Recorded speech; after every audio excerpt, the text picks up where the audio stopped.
Audiobook Maquiavel Pedagogo ou O Ministério da Reforma Psicológica, de Pascal Bernardin. Capítulo 3. A Unesco, a Educação e o Controle Psicológico. Em 1964, a Unesco publicou um importante trabalho intitulado A Modificação das Atitudes. Em princípio, essa obra trata das atitudes intergrupos, raciais, religiosas e étnicas, mas as técnicas ali descritas, as mesmas que vimos anteriormente, são perfeitamente aplicáveis a vários outros domínios, como o autor mesmo reconhece.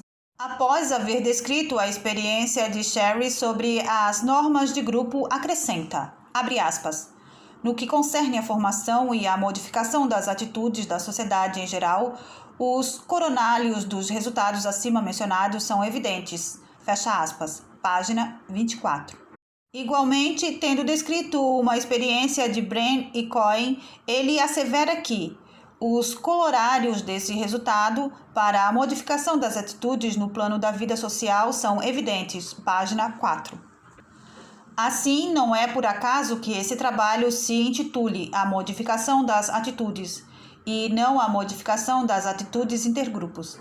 A extensão do campo de aplicação dessas técnicas de manipulação psicológica, que atualmente abrange o sistema educacional francês, justifica a importância que damos a tal obra.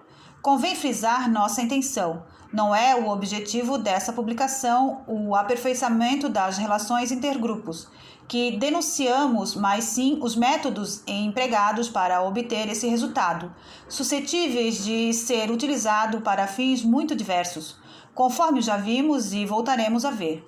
Ademais, a filosofia política claramente manipulatória que fundamenta tais práticas pressupõe um desprezo absoluto pela liberdade e dignidade humanas e pela democracia. Ver-se-á que o autor visa explicitamente a difusão das técnicas de manipulação psicológica nas escolas. Compreende-se facilmente que um dispositivo assim, uma vez estabelecido, poderá ser aplicado para mudar as atitudes sociais em geral, ao arbítrio dos interesses dos governantes. E, de fato, as publicações das organizações internacionais discorrem frequentemente sobre a modificação de atitudes étnicas, culturais, sociais, políticas e espirituais. O prefácio não assinado dessa obra procede claramente da Unesco, lê-se aí em particular. Abre aspas. A Unesco, que persevera na sua ação em favor dos direitos do homem e que ainda participa com trabalhos científicos na luta contra o preconceito e a discriminação, já há tempos considera a importância que tem o estudo das modificações das atitudes para as atividades educativas que visem a combater todas as formas de discriminação. Reticências. Dr. Davis é membro do Departamento de Psicologia da Universidade de Illinois, onde ele exerce as funções de professor e de pesquisador. Após especializar-se em psicologia social e em saúde mental, aí compreendidos os aspectos pedagógicos dessas disciplinas, tem se dedicado às pesquisas sobre a modificação das atitudes em escala internacional. Fecha aspas. Página 3. Frases bastante significativas que condensam em poucas palavras os seguintes temas: modificação de atitudes em escala internacional, pedagogia e educação, psicologia social. Algumas linhas adiante, o mesmo prefácio acrescenta, um ponto cuja importância tornar-se-á mais evidente diante deste capítulo. Abre aspas. Ainda que o conteúdo do presente inventário implique unicamente, claro está, a responsabilidade de seu autor, que de modo algum é o porta-voz oficial da Unesco. O secretariado estima que a importância das pesquisas sociopsicológicas em questão basta para justificar a publicação deste trabalho, o qual, possivelmente, consistirá em um estímulo aos especialistas de diferentes áreas a dar prosseguimento às suas pesquisas ou, talvez, a empreender novas. Fecha aspas. Página 3. A modificação de atitudes em escala internacional.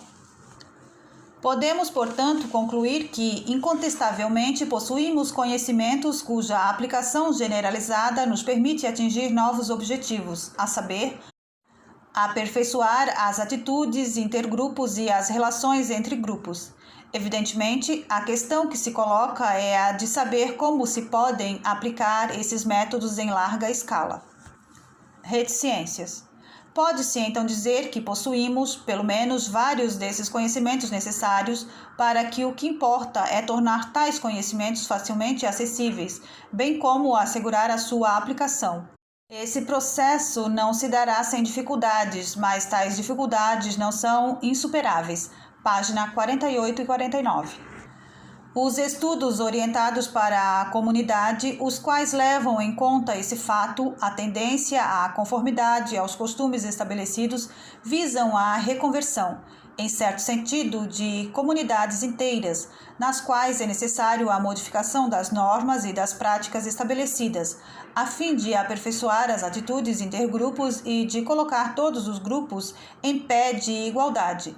Para tanto, faz-se necessário apelar ao auxílio de políticos, de líderes comunitários, de emissoras de rádio, da imprensa local e de outros formadores de opinião, a fim de provocar as mudanças na comunidade inteira. Página 55.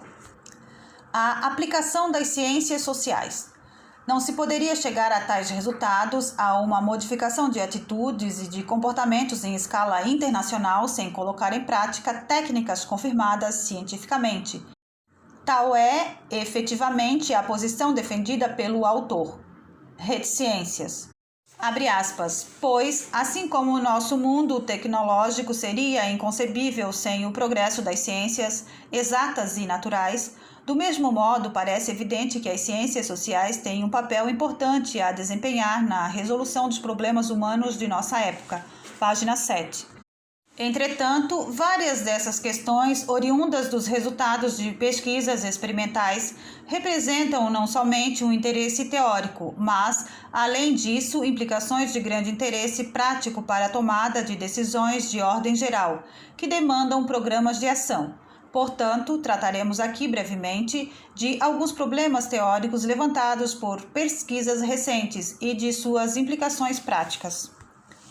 Não se limitando a estudar os numerosos fatores associados à modificação de atitudes, vários pesquisadores concentram-se também na questão do processo mesmo de mudança, ou seja, na teoria da modificação de atitudes. Entre as teorias relativamente recentes que têm estimulado as pesquisas, encontram-se a da dissonância cognitiva, de Festinger, 1957, página 39, fecha aspas. Além dos já citados trabalhos de Festinger e de Sherry, o autor apoia-se sobre os de Ash, página 2 e 24, e de Lewis, página 26. As técnicas clássicas de manipulação psicológica são requisitadas: dramatização ou psicodrama, manipulação de grupos e etc. Abre aspas. Um dos corolários da teoria de Festinger é o fato de que uma declaração ou ação pública em desacordo com a opinião privada do sujeito podem gerar nele uma dissonância cognitiva e, assim, em diversos casos, acarretar uma modificação de atitude.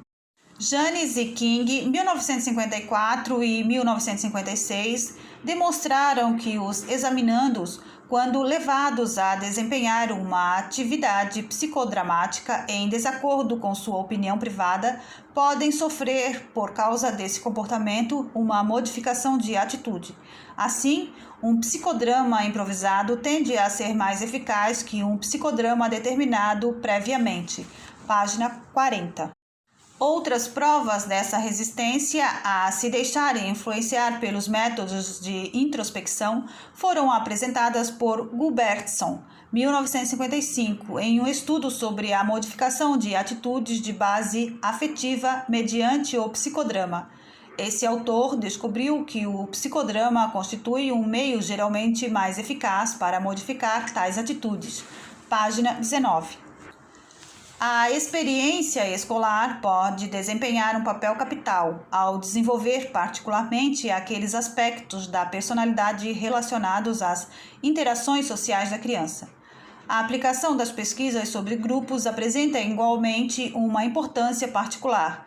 uma vez que, como se sabe, o processo educacional não consiste apenas na transmissão de informações, mas se trata, mais do que isso, de um fenômeno altamente complexo de dinâmica de grupo, no qual intervêm as relações de difícil análise entre aluno e professor e, sobretudo, entre o aluno e seus pares.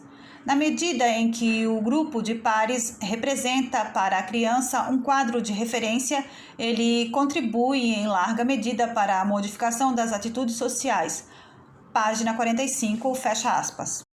São esses fenômenos de dinâmica de grupo e a manipulação psicológica que lhes parecem justificar como imprescindível a introdução das psicopedagogias.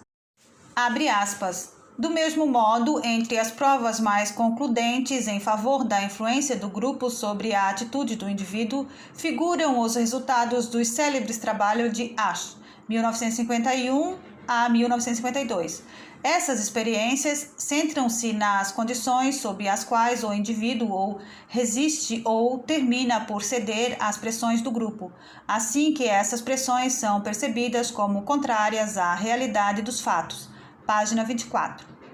Flauverman, 1949, contestando as conclusões de Rose, 1948, deprecia o valor e a eficácia atribuídas à propaganda de massa como um meio de diminuir o preconceito e antes preconiza as técnicas fundadas sobre as estruturas de grupo e as relações interpessoais. Página 35. Um grande número de pesquisas demonstraram que, para colegiais e universitários, o fato de pertencer a grupos de pares pode ter um efeito cada vez maior sobre a modificação de suas atitudes à medida que, para eles, esses grupos se tornaram mais importantes como grupos de referência.